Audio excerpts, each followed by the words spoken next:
ეკოლოგიური სამართლის ცენტრი თბილისის ბაღებში ინდივიდუალურ მშენებლობებს აპროტესტებს. ცენტრის იურისტის ნიკოლოზ მჟავანიძის განცხადებით, დედაქალაქის პარკები რეკრეაციულ ფუნქციას ვერ შეინარჩუნებენ და შესაძლოა ინვესტორის კომერციულ ინტერესებს შეეწირონ. ამიტომ ეკოლოგიური სამართლის ცენტრი საკრებულოს ნორმატიულ აქტში ცვლილებების შეტანას ითხოვს. ქალაქ თბილისის მერიის გადაწყვეტილებით დედაქალაქში არსებული პარკები 49 წლიანი მართვის უფლებით კერძო ინვესტორებს გადაეცემათ. ამ ეტაპზე ბიზნეს პროექტი 5 პარკზე ამომზადებული. აქედან მუშტაიდისა და წითელი ბაღები კომპანია GeoGold 49 და 35 წლიანი მართვის უფლებით უკვე გადაეცა.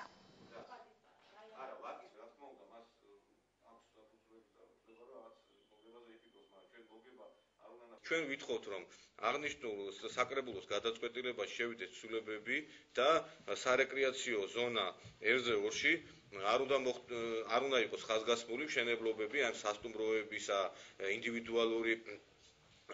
ინდივიდუალური სახლებისა და სხვა მშენებლობები, რომლებიც ემსახურება იმას, რომ პარკები და სკვერები გადაიქცეს რაღაც ბიზნეს ცენტრად.